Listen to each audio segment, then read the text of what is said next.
Este episodio es patrocinado por Guacu Cacao, Chocolatería Bean to Bar, un espacio acogedor en pleno casco central de Latillo, atendido por sus propietarios, donde podrás disfrutar de una experiencia deliciosa para todos tus sentidos, en el que podrás degustar chocolates, bombones, postres y licores, así como una infinidad de opciones para regalos corporativos.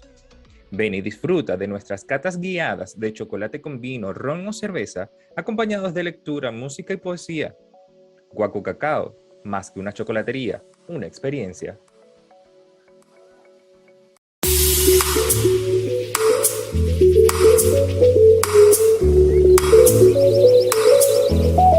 Bienvenidos a otro episodio del Club de las Ovejas Negras. Y hoy en particular tenemos un episodio con una persona que yo quiero muchísimo, un amigo y compañero de camino en una formación que empezamos juntos.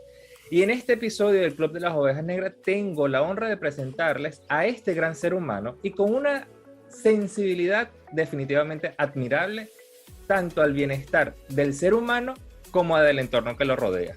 Él es biólogo, ecólogo, magíster en gerencia ambiental de la Universidad de los Andes en Colombia desde el 2010, consultor y formador gerencial, coach ontológico y organizacional certificado, mentor de microempresarios también, y es Scrum Magister certificado, con un espacio bastante especial en sus redes, haciendo live, pero orientados a la mentoría de estos microempresarios. En el espacio se llama Somos 2X, perdón. Y tiene la particularidad de que, así como lo hace con el entorno, él busca el bienestar en cada una de esas pequeñas semillas que van empezando a germinar como emprendedores. Pero además de todo eso, también lo podemos escuchar desde el programa El Show de Chamo, en el segmento En Modo Sostenibles los días lunes. Aquí abajo van a ver por dónde van a poder encontrarlo, y los que no solamente nos escuchan, en la descripción van a encontrar los links. Pero este ser humano que les traigo hoy, él se autodefine, y los que los conocemos lo podemos asegurar como un emprendedor continuo, como padre, como esposo, como profesional, como amigo. Él es, en definitiva, un ser humano con vocación de servicio, creyente en el Dios del amor. Hoy con ustedes, mi querido amigo Francer Goenaga. Bienvenido, Francer. Gracias, Drubal. Muchas gracias y por esa presentación. Oye, me inflé. Pero es que tú tienes un recorrido bastante bonito y hermoso como ser humano y como profesional. Entonces, ¿cómo no hacerlo notar? ¿Cómo no hacerlo? ¿Cómo no decirlo? Bueno, gracias, muchas gracias. Lo recibo como me enseñaron, lo recibo con cariño y humildad. Me alegro. Cabe destacar que mi amigo Francer se encuentra ahorita en nuestro país hermano, en Colombia, pero él ha estado tanto formándose como en Colombia como estando aquí. Pero ya definitivamente, ¿desde hace cuántos años ya, Francer? ¿2, 3 años? 2 años y medio, ya vamos hacia los 3 años. 2 años y unos mesecitos. Exacto. Ya está radicado en Colombia, pero haciendo cosas que, aunque como conversábamos ahorita antes de tras cámaras, aunque no se lo esperaba, se fueron dando y lo están llevando por un camino que ya había empezado a recorrer desde otras instancias. ¿Cómo ha sido para ti esa experiencia, Francis? Bueno, ha sido una experiencia interesante, enriquecedora. En algunos momentos también podría decirte que ha sido una experiencia compleja, ¿sabes? Porque quizás desde el mundo tradicional nosotros vamos pensando que diseñamos los próximos pasos y los resultados se van a dar exactamente como los planeamos. Y resulta que esta experiencia migratoria, y creo que al final no solamente las experiencias migratorias, sino todos los pasos y todos los caminos que vamos dando, no necesariamente están pautados por nosotros, sino que hay otros elementos, contextos, situaciones, momentos, quién se esperaba la pandemia, por ejemplo, sobre todo eso, en este tiempo. Entonces ahí es donde uno empieza a mirar que las situaciones no necesariamente son como uno las ha dibujado, y al final corresponde navegar, corresponde construir recrear, innovar, adaptarse, sobre todo eso, adaptarse. Francer, y de ese proceso de adaptación, de ese proceso de navegar esas circunstancias, tú has navegado un camino bastante bonito desde el punto de vista profesional, desde el biólogo hasta el que ahora es un coach y mentor de microempresarios. ¿Cómo es eso? ¿Cómo ha sido ese tránsito? Si lo ponemos a mirar, ¿cómo ha sido ese transcurrir, ese navegar de Francer? Tú sabes que me haces una pregunta que está muy relacionada con una reflexión de hoy, precisamente para mí. Y es porque a medida que ha venido transcurriendo el tiempo, yo he estado, al igual que muchas otras personas, en la búsqueda de aquello que nos llena, que nos satisface, que hace armonía con nuestro sentir, con nuestro deseo de que esta vida sea una vida feliz, que tenga sentido. Entonces yo entro en el mundo de la ciencia huyendo del teatro, ¿sabes? Porque yo antes de iniciar mis estudios en la universidad, yo estudiaba teatro. O sea, Francer que tienes enfrente tiene otro yo del doctor Merengue, como la tira cómica. Exacto. que le gusta el teatro, la música, el baile, que canta. Entonces, en ese tiempo, adolescente, 16 años, yo me dediqué a estudiar teatro. Pero después me puse a pensar en la necesidad y la importancia que tenía consolidar una carrera, y para ese momento yo no veía el arte como la ruta para consolidar esa carrera profesional. Así que tomé la decisión de poner pausa allá y dedicarme al estudio, y me fui a estudiar ciencia porque creo que ahí es donde estaba mi corazón finalmente, ¿no? Estudié biología. En el proceso de la biología yo tuve mis propios cambios. Yo empecé estudiando biología con la intención de hacerme un biólogo celular. En el camino me di cuenta que no era la biología celular, sino la ecología acuática, y estudiaba microalgas. Y luego, en el tiempo, dije, pero a esto le falta gente. Esta vida de laboratorio es una vida muy sola, y mi sentido social me supera. De hecho, yo cantaba en la iglesia, servía en la iglesia, tenía una actividad en la iglesia católica y con movimientos juveniles muy intensa. Entonces dije, voy a irme más bien hacia los temas de ecología más grande. Me metí en el área de la ecología vegetal, terminé estudiando manglares, empecé con ese tema y dije, todavía le falta gente. Así que di un salto. Aquí me falta gente. Sí. Así que di un salto hacia el área social, y entonces es cuando entro en el mundo de la gerencia, y en paralelo se me fueron dando oportunidades para trabajar con comunidades indígenas, para trabajar en zonas rurales, y luego entré en la fundación donde estuve mis últimos años de labor asociado a una institución, en donde también fue un proceso de crecimiento desde los proyectos a pasar a la gerencia en la vicepresidencia ejecutiva, y luego a la presidencia, donde estuve aproximadamente 7 años. ¿Qué encontré en la presidencia, Asdrúbal? Además de todos los retos, con la parte financiera, con la parte administrativa, con el desarrollo de las estrategias de la organización, que combinaba perfectamente el tema de las ciencias naturales con las ciencias sociales, la educación, encontré más gente. Y me vi en la necesidad de entrar en contacto con el coaching. Porque era mucha responsabilidad estar en una organización con mucha historia, con mucha gente que había ido creciendo en ese espacio y que a lo mejor no estaba sintiéndose de la mejor manera. Entonces, si quieres lograr tus objetivos con un gran equipo humano, necesariamente tienes que aprender a escucharlos, tienes que aprender a convivir con ellos, a dialogar. Y eso fue lo que me terminó convocando a las áreas de liderazgo en primer lugar, y luego a las áreas del coaching.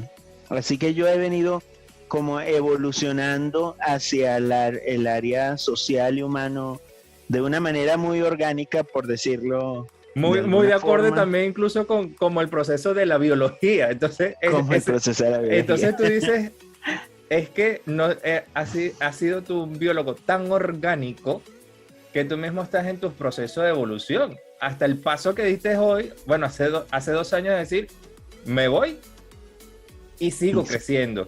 Y hasta, como vimos ahorita y como cuando te hice la presentación, sigues creando cosas. Y antes acá estabas dedicado a una organización y ahora te dedicas a microempresarios. Como que dices, a que esas pequeñas semillas empiecen a germinar. Que a mí me gusta ver a los microempresarios, a los emprendedores como semillas. Porque ellos a veces necesitan de nosotros, de los coaches, de personas como tú como mentor, para que, mira, termina dale que aquí hay tierra bastante abonada, dale y crece. Exacto, así es. Francer, desde esa experiencia, de todo ese crecimiento que has tenido, te pregunto, ¿cuál crees tú que es, para utilizar ese símil, la biología de una creencia limitante?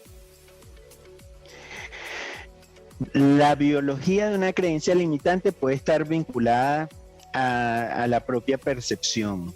Cuando nosotros observamos situaciones, momentos, no lo hacemos solamente desde lo que se nos ofrece desde afuera, sino también cómo somos capaces nosotros de percibirlo. Una persona, te voy a poner un ejemplo muy, muy de la ciencia, una persona que tiene daltonismo no ve los colores de la misma manera que los de una persona que no tiene esa condición. Entonces, para ellos, la vida se percibe de una forma distinta a la que la percibe el común denominador. Entonces, la biología está allí en lo que estamos, cómo estamos nosotros constituidos, de qué manera lo vivimos, pero eso no necesariamente termina siendo determinante, ¿sabes? Es lo que he aprendido en el tiempo. Y el caso es Lionel Messi, para mí. Lionel Messi es un hombre de muy baja estatura, de manera natural, pero él creía, y siempre lo coloco como ejemplo, él creía que su poder como futbolista estaba muy por encima de su propio tamaño. Y si había los mecanismos para que él cambiara la estatura y la ajustara y poder entrar en esos equipos de fútbol y convertirse en lo que hoy es, eso lo que nos estaba diciendo es, Lionel Messi no lo percibe como algo limitante. Entonces, en la biología nuestra, en nuestra propia constitución, siempre va a haber elementos que nos pudiesen sustentar el pensamiento limitante. Sin embargo, creo que cada uno de nosotros puede tener una posibilidad de ver una alternativa y de esa manera generar cambios. Aunque haya personas que no necesariamente tomen esa ruta, pues es una opción por persona. Es una cuestión literalmente de elección cuando te enfrentas contra esa creencia. Y desde esa mirada, Frances, incluso tú, cuando te ha tocado hacer procesos de mentoría con microempresarios, o incluso tú mismo como un microempresario y emprendedor, ¿cuál crees tú que es la creencia limitante más común en ese momento? De que tú dices, ¿será que emprendo o no emprendo? ¿Cuál crees tú que está allí como creencia limitante que puede ser como que dice esa barrera principal? Yo lo plantearía más desde el área social que desde la propia área de la biología. ¿Por qué te lo planteo de esta forma? Porque, por ejemplo, tú eres millennial, pero yo soy generación X. Yo fui criado en un espacio donde se le daba valor a la permanencia en el tiempo, en un puesto de trabajo, al desarrollo de la evolución en un puesto de trabajo. Los millennials hoy no tienen eso como parámetro. Yo puedo conocer a una persona, un muchacho de 29, 30 años, un joven, y me dice, yo trabajo para una corporación latina que se encuentra en Finlandia, lo hago por internet y le presento unos productos. Entonces tú dices, wow, eso no era para lo que nosotros fuimos criados y acostumbrados. Entonces ahí comienzan situaciones y pensamientos limitantes. Redes sociales, qué horror. O sea, ¿cómo voy a meterme yo en las redes sociales? Eso es para jovencitos. Yo en este momento no, ahí hay una creencia limitante porque yo no vengo de ahí. Vuelvo y repito, eso no quiere decir que sea determinante, termina siendo una opción, pero muchas de nuestras decisiones a la hora de entrar en emprendimiento tienen que ver con cómo concebimos el mundo y por otro lado, cómo nos vemos nosotros dentro de este entorno. Juicios, sobre todo juicios personales, ¿qué pensamos de nosotros mismos? ¿Realmente somos capaces? ¿Realmente cómo miro yo las veces que me equivoco? ¿Cómo me veo yo como aprendiz? Si de verdad yo creo que puedo ser aprendiz, o si por el contrario, yo no me voy a permitir en ningún momento que nadie sepa que yo no sé. Y ahí es una gran barrera muy intensa, porque a veces, incluso a mí me ha pasado, y hasta hace muy poco lo volví a mirar y decir, ciertamente algunas cosas no han salido como no he querido, es porque yo no he levantado la mano para pedir ayuda y decir, mira, no puedo con esto o no sé cómo. Y entonces, cuando estamos como emprendiendo, dices, no, es que yo tengo que poder, y te terminas estrellando con una pared porque la vida, yo lo regalo desde el punto de vista de que es una lección de vida de humildad. Y decir, son varios en el planeta, pide ayuda, alguien te puede ayudar. Entonces, exacto. Por eso existe gente tan maravillosa como tú que se ha dedicado a estar al servicio. Y te pregunto, todo eso, ese recorrido que hace rato nos comentaste, de ese biólogo, y incluso también trascendiendo este tipo de creencias, ¿ha sido fácil el camino? En algunas ocasiones ha sido muy retador. No necesariamente fácil, ¿ves? Pero ha tenido sus niveles de complejidad, ha tenido sus momentos de ascenso acelerado, de ascenso lento, de descenso también, de estancamiento. Ha retado mi pensamiento, mis criterios, mi paradigma en muchas oportunidades y eso obviamente no es fácil, ¿no? Por ejemplo, el hacer un trabajo y que alguien me lo criticara, para mí en el pasado fue terrible. O sea, yo vengo de un hogar en el cual me exigieron bastante que lo que yo hacía fuese de calidad, o sea, que las líneas estuvieran derechas, que los puntos estuviesen donde estaban. Entro en una carrera científica en donde se da valor a lo que dicen los datos, a lo que dice la estadística, a lo sumamente metódica. Súper metódico. Entonces, ese es el Francer que ahora se va a enfrentar a una persona que a lo mejor viene llorando porque decidió hacer su emprendimiento y está viendo que ha pasado año y medio y que no se siente seguro, que no se siente sólido. Entonces ahí no me voy a poner yo sumamente metódico y perfeccionista. Entonces eso cambia mis paradigmas, cambia mi forma de ver y desde luego termina siendo algo retador. Y yo creo que ahí es donde han estado esa experiencia. Ahora, decirte que eso ha sido negativo, no lo creo. Yo, al contrario, pienso que en esos retos yo he encontrado crecimiento, he encontrado superación, he encontrado aprendizaje. Me pone en un equilibrio dinámico distinto. Y por eso yo te hablaba de la reflexión mía del día de hoy. Alguien, un amigo, escribió en sus redes sociales que una persona no se podía quedar tanto tiempo estancada en el sufrimiento y el dolor por las pérdidas, porque se cerraran los ciclos, sino que tenía que evolucionar. Y yo le escribí a él, es cierto, nosotros no podemos quedarnos estancados en los ciclos. Los ciclos forman parte de un equilibrio dinámico, tienen un momento en el cual están iniciando, un momento en el que alcanzan un muy buen nivel y un momento en el que se vencen y van para afuera. Entonces, ahora, ¿cuántos equilibrios dinámicos he vivido yo en mi vida con todo esto que hemos conversado? Un montón. Entonces, ahí es donde quizás está la riqueza de las experiencias, ¿no? Y hay momentos de ascenso y momentos de descenso. Entonces, yo te hago la pregunta porque una de las cosas por las cuales da paso a que este podcast esté desarrollándose, es porque yo siento que a veces romantizamos mucho o romantizamos porque vemos como de mirada romántica, o yo he visto que hay muchas personas mirando muy románticamente el proceso del bienestar, del conquistar las cosas, dejando de lado de que hay momentos de frustración, como tú lo dijiste, hay momentos que estás arriba, pero hay momentos que te toca bajar y a veces tocas fondo. Pero y acabas de decir algo que a mí me encanta porque es respetar el ciclo, es entender de que todo tiene un proceso, es entender de que sí, hay momentos muy placenteros, pero hay otros que van a ser retadores. Pero acabas de dar una palabra y un concepto que a mí me gusta, que es muy, muy desde lo biológico, que es todo ha servido, todo ha sido necesario. Y cada proceso como que va abonando ese camino.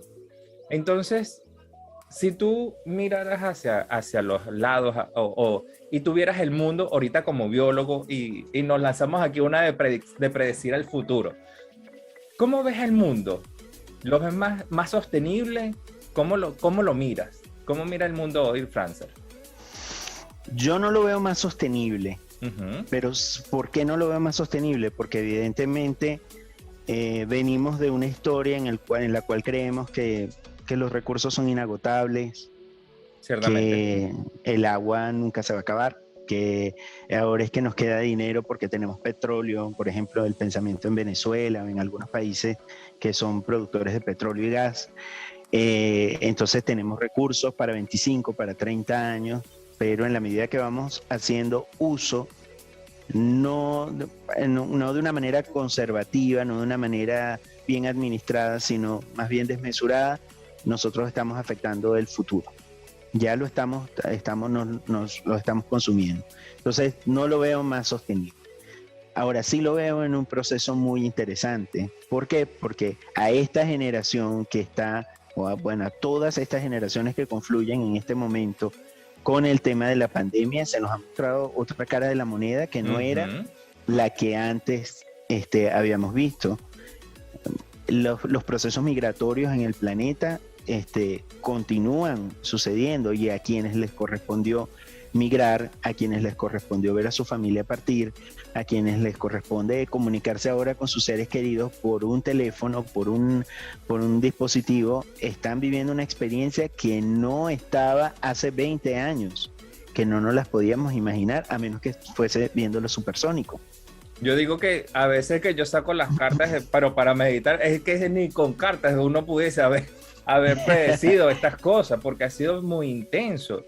Correcto. Entonces, ahora yo lo traigo nuevamente a la pregunta que me haces. ¿Cómo está el mundo? El mundo está en una dinámica constante de cambio. Y yo soy de las personas que piensa que nuestra vida está constituida de muchas dinámicas de cambio. Desde el punto de vista personal, desde el punto de vista profesional, desde el punto de vista familiar, social, el contexto, todo está en dinámica de cambio, nada es estático. Entonces, muchos pensamos, y ahí hay un pensamiento limitante, que las cosas una vez llegan a un punto, estoy así y así me quedo y así es perfecto, y que esto que no cambie, y eso es imposible. Yo, por ejemplo, pienso los hijos. O sea, yo tengo una hija que cuando la vi de 1 año era feliz, hermosa, de 2, de 3, de 4, que ya va a cumplir 15. Y entonces yo la sigo viendo hermosa. 15. Sí, yo la sigo viendo hermosa, pero no es la misma niña de 2 años. Correcto. Y yo no soy el mismo papá que estaba en aquel momento, ni con aquellas experiencias, ni con aquella vida.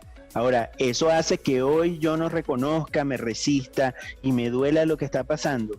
Yo pienso que no es la ruta. Yo pienso que la ruta es este momento en el cual ella está previo a los 15 años, en el que yo soy este papá y ella es esa hija, no se va a volver a repetir.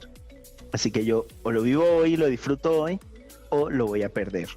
Y quizás ahí es donde está la invitación a reconocer cómo es este momento. No es el momento más hermoso, ni más brillante, ni más sostenible del planeta, pero es el momento que podemos vivir y donde podemos incidir para que el futuro sea distinto.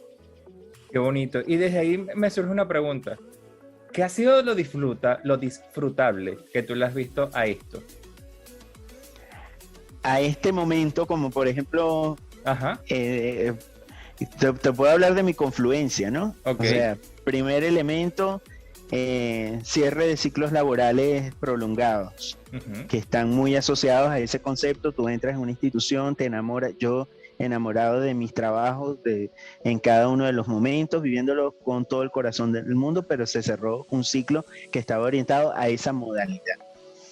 Decidimos mudarnos de país, migrar. Entonces también es como decir, voy a poner pausa en este lado y me voy para este otro lado, una vida nueva, un espacio nuevo, un comenzar nuevo. Llega la pandemia, ese es otro de los elementos que confluyen. Nos quedamos en casa, aprender a vivir todos en el mismo espacio. En un momento en el cual ninguno de nosotros tenía compromisos laborales externos, estudiar, recrear, o sea, una cantidad de elementos juntos que son totalmente nuevos. ¿Qué es lo bonito para mí? Lo bonito es lo nuevo, porque evidentemente te enriquece el entrar en contacto con experiencias nuevas. No se puede negar, te enriquece. Lo otro bonito es el reto de qué tipo de observador eres frente a esta nueva realidad. Porque yo puedo ser una persona que desde que me levante puedo estar quejándome, oye, qué mala suerte porque estamos encerrados, que yo no quiero estar en esta casa, ya no soporto, no quiero hablar contigo, no te quiero mirar. O sea, yo puedo estar en esa queja constante o puedo decir, oye, le doy gracias a Dios de que un día estamos viviendo en conjunto, que podemos compartir, que nos hemos aprendido a mirar de una manera distinta, a relacionarnos de una forma diferente, que ahora que estoy en casa pude conectarme y crear nuevos conceptos, crear nuevas reflexiones, nuevas vías para comunicarme con las personas. Asdrúbal, yo conozco ahora gente que está en Italia, que son mis clientes, Estados Unidos, que son mis clientes, Ecuador, Chile, o sea, gente que no conocía y que no creo que lo hubiese conocido si esto no se hubiese dado. Y sobre todo ese reto de ver de qué manera soy próspero, ¿sabes? A pesar de las circunstancias, con lo que tengo, poder hacer lo mejor posible para mí y para el entorno con el que me siento comprometido. Entonces, si me preguntas qué es lo bonito de todo eso ha sido bonito. Fácil, no ha sido fácil en todos los aspectos, pero sí ha sido gratificante en muchos de ellos. Qué bonito es mirarte y escucharte hablar así, porque sabemos, bueno, lo que te acompañamos en el proceso de que estabas justo en esa transición, sabemos que era un proceso para ti sumamente movilizador, con muchas expectativas, y escucharte hoy, 2 años después, al Francer de hoy, de verdad es muy bonito escucharte esa mirada, y más sobre todo habiendo pasado que a ti de no pensar en que iba a suceder una pandemia y te tocó en otro país. De verdad es muy bonito escucharte así. Francer, desde esa perspectiva tengo una duda en la mente con lo que estábamos hablando ahorita de la predicción, de cómo veías el futuro y cómo lo que tú estás haciendo ahorita. ¿Cómo ves, Francer, que tú, o mejor dicho, reformulo, porque es que tengo esa pregunta ahorita que me llegó así como que, ¿qué sería un emprendedor sostenible en el tiempo? Que sea sostenible con su entorno, porque tú eres una persona mucho que se ha ocupado de crear espacios para que uno reflexione sobre la sostenibilidad de nuestro entorno. Entonces, ¿qué pasaría si nosotros como emprendedores apuntáramos a esa patica, también mantenerla dentro de nuestro mapeo de valor que agregamos desde nuestros emprendimientos? ¿Cómo sería un emprendedor desde ahí? Mira, un emprendedor sostenible y este es un concepto que yo he venido construyendo con el tiempo. Un emprendedor sostenible, primero que todo, tiene que estar conectado con su ser. Ok. Y te argumento esta primera respuesta. ¿Por qué tiene que estar conectado con su ser? Porque hemos escuchado y hemos visto a muchas personas decir, yo voy a montar un puesto de empanadas porque a la vecina le está yendo bien haciendo empanadas, a mí también me va a ir bien haciendo empanadas. O porque la única manera es que yo venda repuestos porque es lo único que da plata y yo me voy a matar para lograr vender los repuestos y de esa manera tener plata, porque yo le quiero demostrar al mundo que yo puedo comprarme un carro, que yo puedo. Entonces está en el hacer muchas veces o en el tener. Yo quiero ser importante para esta sociedad, así que voy a hacer un emprendimiento que a la gente le importe. ¿Y qué pasa con el ser? Si tú no estás conectado con lo que estás haciendo, te vas a agotar y vas a querer correr, salir huyendo de esa experiencia. O por el contrario, vas a asumir un sacrificio. Eso para mí no es sostenible. Eso se agota rápidamente y en el tiempo no te hace crecer. Al final, lo que vas a sentir es, mira, más nunca en la vida quiero volver a vender las empanadas y mucho menos los repuestos. ¿Por qué? Porque no está conectado con tu ser. Entonces, un emprendedor sostenible lo primero que tiene que hacer es indagar, es reconocer qué es lo que está conectado con su ser. Y recuerdo una conversación que tuve con Tessembi, en algún momento ella me decía, yo no puedo trabajar en un casino, Francis, porque a mí no me parece que la gente tenga que perder su dinero en un casino, no tengo estómago para eso, me pararía al lado y le diría, señor, váyase por favor, que usted está aquí acabando con su vida. Te ha gastado demasiada plata. Muévase. Entonces, eso no está conectado con su ser. Y lo que está conectado con nuestro ser es lo que nosotros de verdad debemos hacer y reforzar. En segundo lugar, entender que lo que nosotros estamos haciendo no puede ser a costilla de otro. Que el otro sufra, que el otro se deteriore, que el otro no esté. El otro igual a mí. Porque al final esa consideración de que somos iguales independientemente de lo que hagamos, de donde estemos, de la situación que tengamos, es un principio humano. Entonces yo no puedo construir un castillo sobre la cabeza de las personas. Eso nunca en la historia del mundo ha sido sostenible. Tarde o temprano se cae. Entonces, si lo que tú estás haciendo y en donde tú estás aportando tu corazón, tu energía, tu esfuerzo, beneficia a otras personas, beneficia al que es igual a ti en algún sentido, eso va a tener una retribución positiva para ti y esa retribución positiva va a hacer sostenible tu emprendimiento, va a ser sostenible tu negocio. Y el tema ambiental, el tema del contexto, porque no es solamente la gente que está a mi alrededor, sino de dónde estoy tomando yo los recursos. Y esto es un principio de desarrollo. O sea, si yo vendo café y tú eres el agricultor, entonces, ¿cómo estás haciendo tú las siembras de café? ¿Realmente tú lo estás haciendo en un lugar donde eso se va a poder mantener? O por el contrario, estás acabando con ese lugar, porque cuando tú acabas con ese lugar, acabas con tu negocio y afectas el mío. Interesante, porque es ver como todo el ciclo. Claro, yo lo conversaba con un amigo que trabaja el tema del sistémico. O sea, estamos integrados, somos parte de un sistema, entonces no debemos cerrar los ojos, ponernos las gringolas pensando que lo único importante dentro de mi sistema está en lo que yo veo frente a mí directamente. Yo tengo que mirar las conexiones y en la medida que yo miro las conexiones, entiendo las conexiones y promuevo que esas conexiones funcionen de una manera sólida, de una manera positiva, de una manera que tenga una buena retroalimentación, yo voy a lograr que ese negocio se mantenga en el tiempo. Y con esto quiero cerrar. Hay un tema en el cual hemos tenido muchos pensamientos limitantes históricamente por la religión, por lo que nos dicen en la familia, por que es el tema económico, que es el tema económico.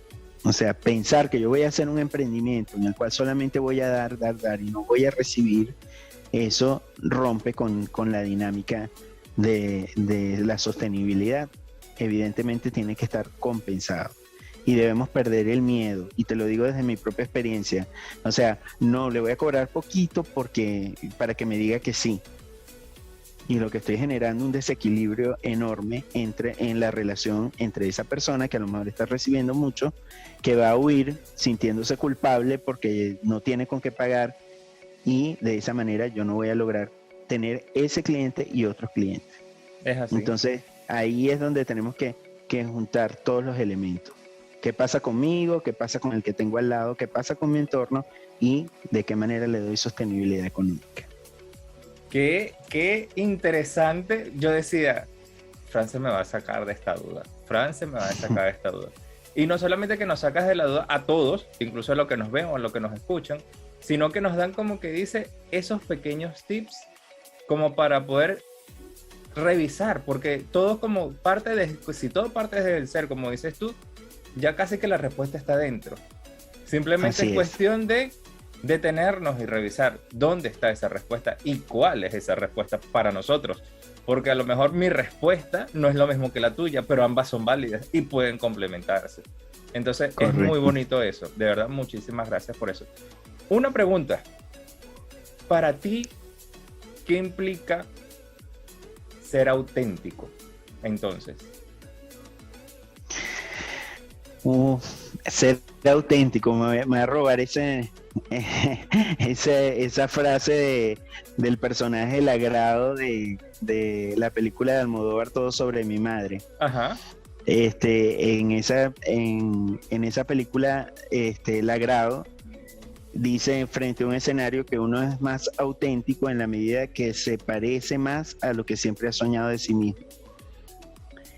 Entonces, claro, me gusta esa frase porque, y cada vez que me hablan de autenticidad pienso en eso, ¿no? Okay. Pienso en qué te gusta de ti, a qué le das valor, qué es lo que reconoces de ti, y lo reconoces con orgullo y lo reconoces con posibilidades de elevarlo. Entonces, cuando eso lo cultivas, cuando eso lo trabajas o cuando lo buscas, porque no siempre lo tenemos, a veces, o sea, yo digo, a lo mejor yo quisiera ser una persona con un mejor sentido del humor, pero nunca me pongo a cultivarlo.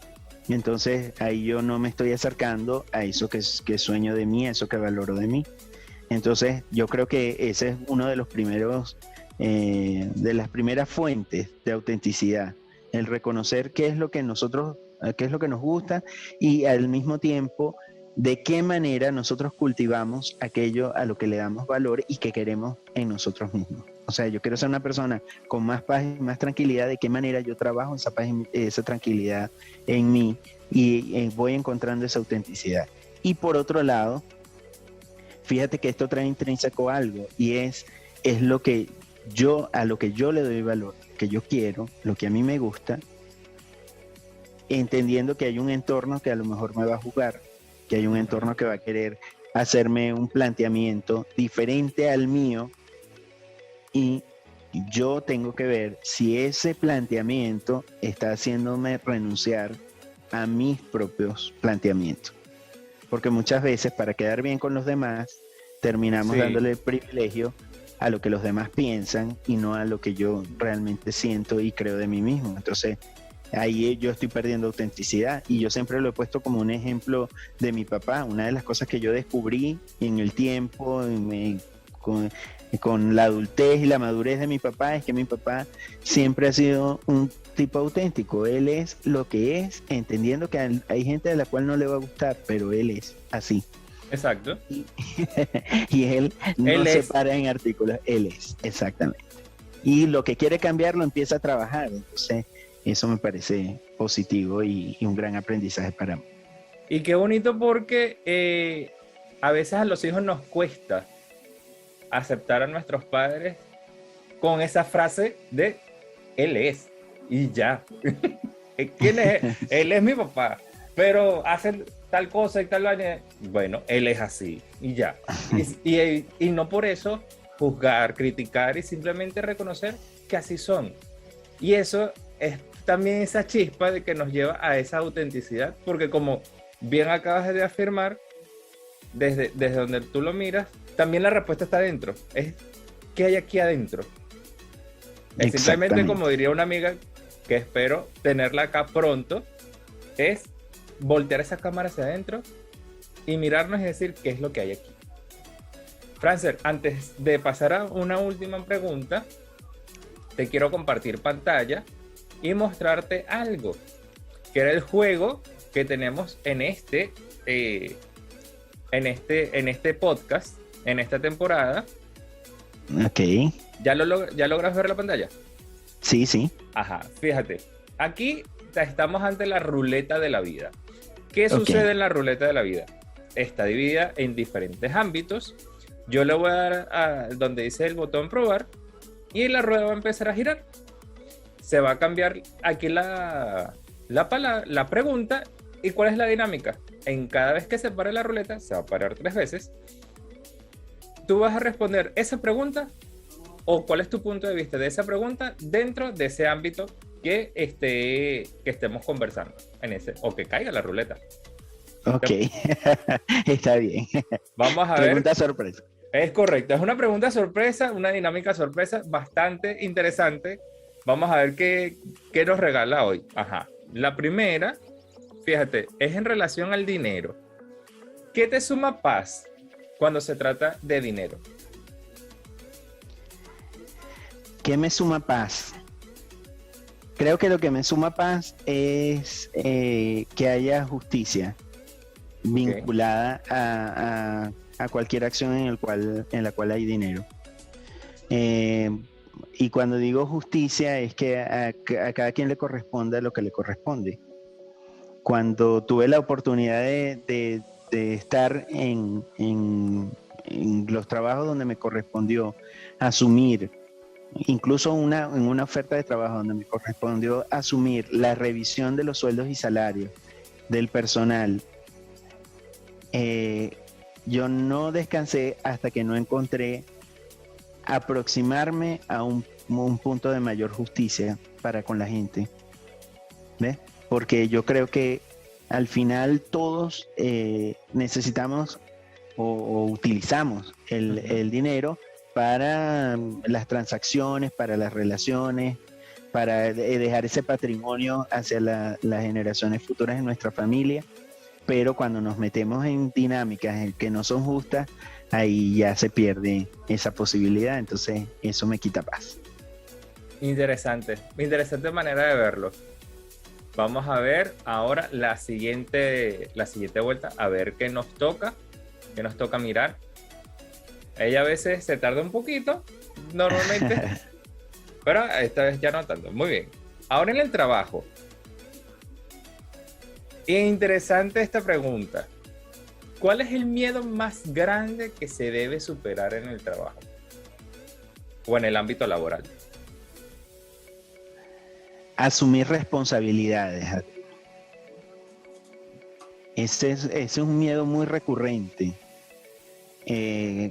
Preferimos a veces que otro asuma la responsabilidad y yo estar detrás de bastidores. De esa manera, si algo sale mal, yo no me hago cargo porque no me tocaba a mí. Esa responsabilidad la asumió otro. Y lo digo con experiencia propia porque me tocó en muchas relaciones de trabajo verlo. Pero cuando vencemos el miedo, cuando superamos el miedo en el trabajo, somos capaces de explotar nuestro potencial al máximo. ¿Nos vamos a equivocar? Claro que nos vamos a equivocar. Todos de alguna manera hemos cometido errores, pero lo más interesante de los errores es lo que te deja de aprendizaje en primer lugar y la forma como te haces cargo para solventar el efecto del error. Me encanta, porque en efecto incluso yo como trabajador he pasado por ahí. A veces que dice, ¿quién se atreve? Todo el mundo esconde la mano. Sí. Pero después que uno dice, bueno, sí, yo me encargo, pasa eso que tú acabas de decir, que es como un toque mágico que pasa dentro de uno, que a veces uno no encuentra palabras para decir, fui capaz de hacerlo, lo hice, sí. Me sorprendo, existe sorpresa y asombro, y uno dice, oye, esto se siente bien, ya descubrí algo nuevo en mí, qué fino. Entonces, me gusta esa reflexión. Vamos a ver el último giro de esta rueda por el episodio de hoy. Nada más. A ver qué nos trae. A ver. Aquí es A donde ver entro qué yo. tal. Ajá. Fíjate, esta está bonita. ¿Cuál sería tu próxima cima a conquistar en el ámbito de la amistad o de tus amigos? Oye, mira, en el ámbito de los amigos, tengo muchos amigos a los que quiero muchísimo. Yo soy de la gente que hace lo posible por conectarse con ellos, de llamarlos, aunque sea una vez a la cuaresma, pero los llamo. Siempre los pienso y creo que mi próxima cima a conquistar es aprovechar de estrechar lazos con estos amigos a pesar de las distancias, aprovechando todo esto de la tecnología. Pero creo que ya estoy en una etapa de la vida donde todas las experiencias previas que fueron efímeras han quedado en lo efímero. Pero tengo amigos que están en diferentes partes del mundo y con los cuales me siento conectado y que me alegro de sus victorias, que me alegro de sus situaciones, que los acompaño también en situaciones muy difíciles. Entonces creo que una cima para mí sería eso, poder estrechar esos lazos, que todos supieran que los quiero mucho, que los recuerdo siempre y que anhelo mantenerme en contacto a pesar de las distancias. Qué bonito. Me encanta, me encanta, me encanta esa próxima cima. De verdad que sí. Gracias, Francer, por haberte permitido participar en este juego. Y ahora sí, una última pregunta. Yo soy preguntón, cabe destacar. Francer, para ti, ¿qué es el sentido de la vida? O mejor dicho, ¿cuál es tu sentido de vida hoy? Mi sentido de vida está asociado con la felicidad, con la plenitud de lo que vivo, vivirlo consciente, vivir el hoy, independientemente de las condiciones y las circunstancias, vivirla. Servir, ayudar a las personas, creo que le da mucho peso a mi labor. Y ser de alguna u otra manera luz, fuente, como dice mi amigo Eduardo Martí, ser fuente y no desagüe.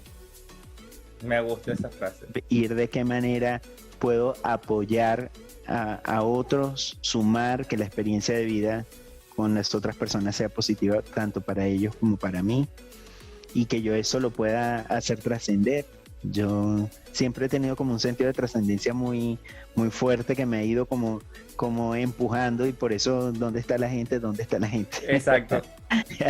Porque tiene que ver con un sentido de trascendencia y creo que eso también le da mucho sentido. Le da sentido mi familia, la gente que tengo cerca, que los quiero, que los amo, que los veo todos los días. Para mí eso también le da sentido. Entonces, como un armazón de muchos cuadritos que me movilizan hacia adelante. Y fíjate que te lo digo y pienso en algo. A veces algunas personas dicen que el sentido de la vida está en una sola cosa, que puede ser la relación de pareja o su vida como padre o el dinero o qué sé yo, el trabajo. Y si eso falla, entonces prácticamente se derrumba todo. Yo creo que nuestro sentido de la vida tiene que ser múltiple, tiene que tener múltiples fuentes, porque no todas van a estar siempre en el máximo nivel. Y lo único que nos puede ayudar a equilibrar nuevamente es tener el sentido de la vida compuesto con muchas fuentes. Entonces, para mí, mi sentido de la vida tiene muchas fuentes, te he mencionado algunas, y creo que, bueno, eso es lo que me ayuda a sentirme contento y agradecido con Dios. Francer, muchísimas gracias por haber estado en este episodio de este Club de las Ovejas Negras. Gracias por demostrar, así como es una frase muy que utilizo mucho acá, de que mientras sale el arco iris, tú eres una de las personas que se ha dedicado a danzar con la tormenta, de estar y transitar esas dificultades para seguir abonando su propio camino. Muchísimas gracias por compartirnos un poquito de ese ser humano espléndido y maravilloso que se ha dedicado a estar al servicio y hoy compartirnos toda su experiencia.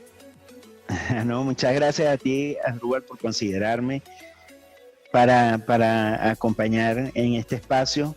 Me siento honrado porque también reconozco en ti toda tu creatividad, tu esfuerzo, tu trabajo. Gracias. Dedicado a la gente también, al bienestar. Bueno, fíjate que tenemos tiempo que no nos vemos, el tiempo que yo tengo aquí, pero de alguna u otra manera existe la conexión y existe la posibilidad de que conversemos y que aunque sea nos saludemos un ratico, y yo eso también lo agradezco porque es un regalo. Gracias. Y a los demás, mientras yo sigo hablando aquí con Francer, nos vemos en el próximo episodio del Club de las Ovejas Negras. Y recuerden que mientras sale el arco iris, así como lo acaba de ejemplificar de la mejor manera posible, podemos danzar por la tormenta.